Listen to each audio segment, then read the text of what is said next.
আসসালামু আলাইকুম বন্ধুরা, আশা করি আপনারা সকলেই ভালো আছেন। কোনো এক সময়ে আকাশ তখন তামাটে রং ধারণ করবে, চারিদিকে অন্ধকার নেমে আসবে, সমুদ্রের পানি উত্তাল হয়ে পড়বে, পাহাড় পর্বত ধ্বংস হয়ে তুলার মতো উঠতে থাকবে। তারপর প্রচণ্ড শব্দে গোটা পৃথিবী তছনছ হয়ে যাবে, সব কিছু নিশ্চুপ। তারপর মহান আল্লাহ সবাইকে পুনরুজ্জীবিত করবেন। আমরা তখন চোখ খুলে দেখব কোটি কোটি মানুষ একটা বিরাট ময়দানে একত্র উপস্থিত হয়ে আছি। তখন মনে হবে আমরা কেবলমাত্র ঘুম থেকে উঠলাম। তারপর আস্তে আস্তে সব কিছু আমাদের মনে পড়ে যাবে। আমরা পৃথিবীতে কি কি কাজ করেছিলাম সব কিছুর বিচার এখানেই হবে, যাকে আমরা বিচার দিবস বলে থাকি। তারপর পুলসিরাত। পুল শব্দের অর্থ হলো সেতু, আর সিরাত হলো আরবি শব্দ, এর অর্থ রাস্তা বা পথ।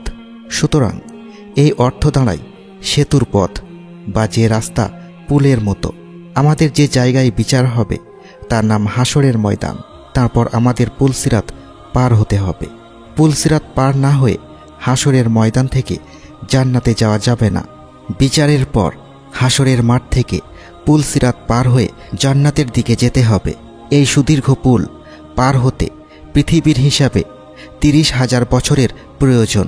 হাসরের ময়দানে জান্নাত ও জাহান্নাম এনে হাজির করা হবে। জান্নাত রাখা হবে উঁচু স্থানে আর জাহান্নাম গভীর নিম্নে। জাহান্নামের উপরে স্থাপন করা হবে পুলসিরাত। এর শেষ প্রান্তে থাকবে জান্নাত। এটি হাসরের ময়দান থেকে জান্নাত পর্যন্ত বিস্তৃত থাকবে এবং অনেক ভয়ঙ্কর হবে। এটি হবে চুলের থেকে সরু ও তরবারির চেয়েও ধারালো। অন্ধকারাচ্ছন্ন এ ভয়াবহ পথ প্রতিটি মানুষকে অতিক্রম করতে হবে, কারণ সেটাই হবে বেহেশতে পৌঁছানোর একমাত্র পথ। হজরত আবদুল্লাহ বিন মাসুদ রাদিয়াল্লাহু আনহু বলেন, ওই ব্যক্তির উপর গজব যার পেছনে জাহান্নাম রয়েছে, এবং বিপদ তার জন্য যার পেছনে মৃত্যু রয়েছে। উম্মুল মুমিনিন হজরত হাফসা রাদিয়াল্লাহু আনহু বলেন, নবী করিম সাল্লাল্লাহু আলাইহি ওয়াসাল্লাম ইরশাদ করেছেন, যে ব্যক্তি বদর এবং হুদাইবিয়ার ময়দানে উপস্থিত ছিল, ইনশাআল্লাহ সে জাহান্নামের আগুনে পুড়বে না। তিনি তখন বললেন, হে রাসূলুল্লাহ, আল্লাহ তাআলা কোরআন পাকে ইরশাদ করেন, আর তোমাদের মধ্যে এমন কোনো ব্যক্তি নেই যে দোজখের উপর দিয়ে পার হবে না। তোমার রবের দেওয়া প্রতিশ্রুতি এটা। এরপর হজরত মুহাম্মদ সাল্লাল্লাহু আলাইহি ওয়াসাল্লাম বলেন, তোমরা কি এটা শোনোনি যে আল্লাহ পাক এটাও বলেছেন, এরপর আমি পুণ্যবান লোকেদের বাঁচিয়ে নেব এবং পাপীদের তার মধ্যে ছেড়ে দেব। এর মাধ্যমে প্রমাণ হয় যে সকল মানুষকেই দোজখের উপর দিয়ে পার হতে হবে। যারা আল্লাহর প্রতি ঈমান এনেছে কেবলমাত্র তাদেরকে বাঁচিয়ে নেওয়া হবে, আর যারা পৃথিবীতে আল্লাহর অবাধ্য হয়েছে, আল্লাহর প্রতি ঈমান আনেনি, আল্লাহকে বাদ দিয়ে অন্যের ইবাদত করেছে, যারা সমাজে অত্যাচার করেছে, সেই সমস্ত লোক জাহান্নামে পড়ে যাবে। এত কঠিন বিচারের পরেও আমরা সচেতন হই না। প্রিয় বন্ধুরা, পুলসিরাত পার হওয়া এত সহজ হবে না। সমস্ত নবী রাসূল এবং বুজুর্গ ব্যক্তিরা এই পুলসিরাত নিয়ে খুবই ভয়ে থাকতেন। একদিন হজরত আবদুল্লাহ বিন রবাহ রাদিয়াল্লাহু আনহু কান্না করছিলেন। তখন এক ব্যক্তি তিনাকে জিজ্ঞেস করলেন, আপনি কান্না করছেন কেন? তিনি উত্তর দেন, আমি আল্লাহ পাকের আদেশের ভয়ে ভীত। তোমাদের মধ্যে এমন কেউ নেই যে দোজখের উপর দিয়ে পার হবে না।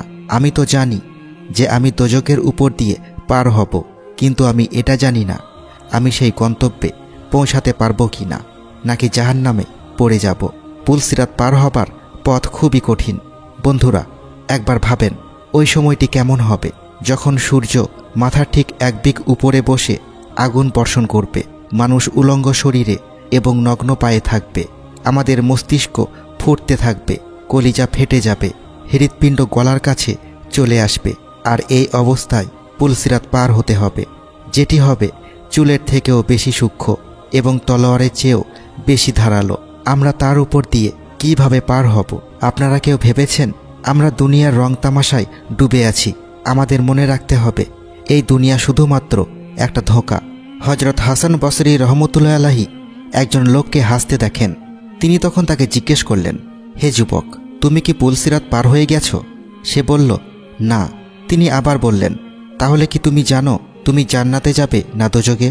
সে আবারও বলল, না। তখন হাসান বসরি রহমতুল্লাহ আলাইহি জিজ্ঞেস করলেন, তাহলে তোমার এই হাসি কিসের উদ্দেশ্যে? যখন সামনে তোমার জন্য এত বড় বিপদ, তুমি তোমার গন্তব্য জানো না, তাহলে তুমি এত নিশ্চিত হয়ে কিভাবে হাসছ? এরপরে আর কেউ ওই ব্যক্তিকে হাসতে দেখেনি। পবিত্র কোরআন ও হাদিসের কোথাও সরাসরি পুল সিরাত শব্দটি ব্যবহৃত হয়নি, বরং বিভিন্ন জায়গায় শুধু সিরাত শব্দটি ব্যবহৃত হয়েছে।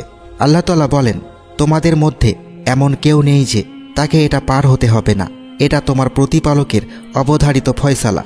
তারপর আমি ধর্মভীরুদের নিস্তার দেব এবং অত্যাচারীদের অধোমুখে জাহান্নামে নিক্ষেপ করব। সূরা মারিয়াম ৭১ থেকে ৭২। পুলসিরাত অতিক্রম করা সম্পর্কে রাসূল সাল্লাল্লাহু আলাইহি ওয়াসাল্লাম বলেছেন, সেদিন কেউ বিদ্যুতের গতিতে, কেউ বাতাসের গতিতে, কেউ ঘোড়ার গতিতে, কেউ আরোহীর গতিতে, কেউ দাঁড়িয়ে, আবার কেউ হাঁটার গতিতে পুলসিরাত অতিক্রম করবে। উম্মুল মুমিনিন হযরত আয়েশা সিদ্দিকা রাদিয়াল্লাহু আনহা থেকে বর্ণিত, রাসূল সাল্লাল্লাহু আলাইহি ওয়াসাল্লাম বলেছেন, জাহান্নামের উপর একটি পুল আছে যা চুলের চেয়েও বেশি চিকন আর তরবারির চেয়েও বেশি ধারালো। এর ওপর লোহার শিকল ও কাঁটা থাকবে। মানুষ এর ওপর দিয়েই গমন করবে, কেউ চোখের পলকে, কেউ বিদ্যুৎ গতিতে, কেউ বায়ুবেগে, আবার কেউ উত্তম ঘোড়া ও উটের গতিতে পুলসিরাত পার হবে। আর ফেরেশতারা বলতে থাকবে, হে প্রভু, সহি সালামতে অতিক্রম করাও, হে প্রভু, নিরাপদে পার করাও।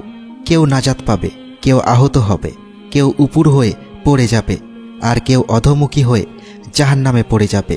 অপর হাদিসে নাজার ইবনে আনাস মালিকের বাবা থেকে বর্ণিত, তিনি বলেন, আমি রাসূল সাল্লাল্লাহু আলাইহি ওয়াসাল্লামকে কিয়ামতের দিন আমার জন্য শাফায়াত করার প্রার্থনা জানিয়েছিলাম। তিনি বললেন, আমি তা করব।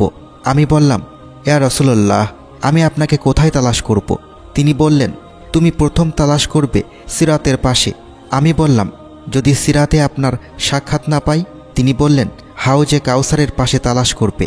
আমি বললাম, যদি সেখানেও না পাই? তিনি বললেন, তাহলে মিজানের পাশে তালাশ করবে। এ তিনটি স্থানে আমি হারাবো না।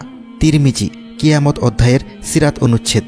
আবু হুরায়রা রাদিয়াল্লাহু আনহু থেকে বর্ণিত, তিনি বলেন, একদা কতিপয় লোক বলল, ইয়া রাসূলুল্লাহ, কিয়ামতের দিন আমরা কি আমাদের প্রভুকে দেখতে পাব? তিনি বললেন, সূর্যের নিচে যখন কোনো মেঘ থাকে না, তখন তা দেখতে কি তোমাদের কোনো অসুবিধা হয়? তারা বলল, না ইয়া রাসূলুল্লাহ। তিনি বললেন, পূর্ণিমার চাঁদ যদি মেঘের অন্তরালে না থাকে, তবে তা দেখতে কি তোমাদের কোনো অসুবিধা হয়? তারা তখন বলল, না ইয়া রাসূলুল্লাহ। তিনি বললেন, তোমরা নিশ্চয় কিয়ামতের দিন আল্লাহ তাআলাকে ওই রূপ দেখতে পাবে। আল্লাহ তাআলা সকল মানুষকে একত্রিত করে বলবেন, তোমরা পৃথিবীতে যে যে জিনিসের ইবাদত করেছিলে সে তার সাথে চলে যাও। এতএব সূর্যের ইবাদতকারী সূর্যের সাথে, চন্দ্রের ইবাদতকারী চন্দ্রের সাথে, এবং মূর্তি পূজারী মূর্তির সাথে চলে যাবে। অবশিষ্ট থাকবে হযরত মুহাম্মদ সাল্লাল্লাহু আলাইহি ওয়াসাল্লামের উম্মতের লোকেরা, যাদের মাঝে মুনাফিক সম্প্রদায়ের লোকও থাকবে। আর মুমিনরা আল্লাহ তাআলাকে যে আকৃতিতে জানত, তার ব্যতিক্রম আকৃতিতে আল্লাহ তাআলা তাদের কাছে হাজির হবেন এবং বলবেন, আমি তোমাদের প্রভু। তখন তারা বলবে, আমরা তোমার থেকে আল্লাহর কাছে পানাহা চাই। আমাদের প্রভু না আসা পর্যন্ত আমরা এই স্থানেই থেকে যাব। আমাদের প্রভু যখন আমাদের কাছে আসবেন, আমরা তাকে চিনে নেব।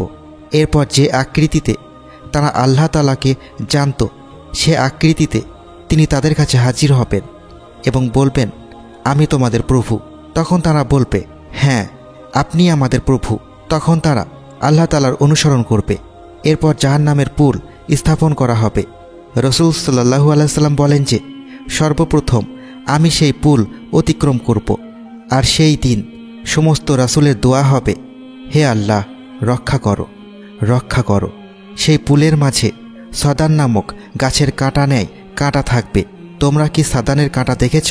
তারা বলল, হ্যাঁ ইয়া রাসূলুল্লাহ। তখন রাসূল সাল্লাল্লাহু আলাইহি ওয়াসাল্লাম বললেন, এ কাঁটাগুলি সাদানে কাঁটার মতোই হবে, তবে তা কত বড় হবে সে সম্পর্কে আল্লাহ ছাড়া কেউ জানে না।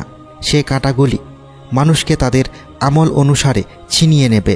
তাদের মাঝে কতিপয় লোক এমন হবে যে তারা তাদের আমলের কারণে ধ্বংস হয়ে যাবে, আর কতিপয় লোক এমন হবে যে তাদের আমল হবে সরিষাতুল্য নগণ্য, তবুও তারা নাজাত পাবে। এমনকি আল্লাহ তাআলা বান্দাদের বিচার কার্য সম্পাদন করবেন এবং লা ইলাহা ইল্লাল্লাহ এর সাক্ষ্যদাতাদের থেকে যাদেরকে জাহান্নাম থেকে বের করার ইচ্ছা করবেন, আল্লাহ তাদেরকে বের করার জন্য ফেরেশতাদেরকে আদেশ করবেন। সিজদার চিহ্ন দেখে ফেরেশতারা তাদেরকে চিনতে পারবে।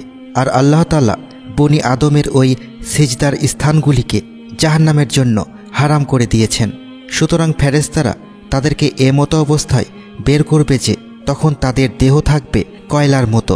তারপর তাদের দেহে পানি ঢেলে দেওয়া হবে, যাকে বলা হয় মাউল হায়াত বা সঞ্জীবনী পানি। সাগরের ঢেউয়ে ভেসে আসা আবর্জনায় যেরূপ উদ্ভিদ জন্মায়, পরে এগুলো যেরূপ সজীব হয় তারাও সেরূপ সজীব হয়ে যাবে। এ সময় জাহান্নামের দিকে মুখ করে এক ব্যক্তি দাঁড়িয়ে থাকবে আর বলবে, হে প্রভু, জাহান্নামের হাওয়া আমাকে ঝলসে দিয়েছে, এর জ্বলন্ত অঙ্গার আমাকে জ্বালিয়ে দিয়েছে। সুতরাং তুমি আমার চেহারা জাহান্নামের দিক থেকে ঘুরিয়ে দাও। এভাবে সে আল্লাহকে ডাকতে থাকবে। তখন আল্লাহ তাআলা বলবেন, আমি যদি তোমাকে এটা দিয়ে দিই তবে আর তুমি অন্যটির প্রার্থনা করবে? লোকটি তখন বলবে, না, হে আল্লাহ, তোমার ইজ্জতের কসম, আর অন্যটি চাইব না। সুতরাং তার চেহারাটা জাহান্নামের দিক থেকে ফিরিয়ে দেওয়া হবে। এরপর সে বলবে, হে প্রভু, তুমি আমাকে জান্নাতের দরজার নিকটবর্তী করে দাও। আল্লাহ তাআলা তখন বলবেন, তুমি কি বলনি যে তুমি আমার কাছে আর অন্য কিছু চাইবে না? আফসোস তোমার জন্য, হে আদম সন্তান, তুমি কতই না গাদ্দার। সে এইরূপই প্রার্থনা করতে থাকবে। তখন আল্লাহ তাআলা বলবেন, সম্ভবত আমি যদি তোমাকে এটা দিয়ে দিই তবে তুমি অন্য আরেকটি আমার কাছে প্রার্থনা করবে।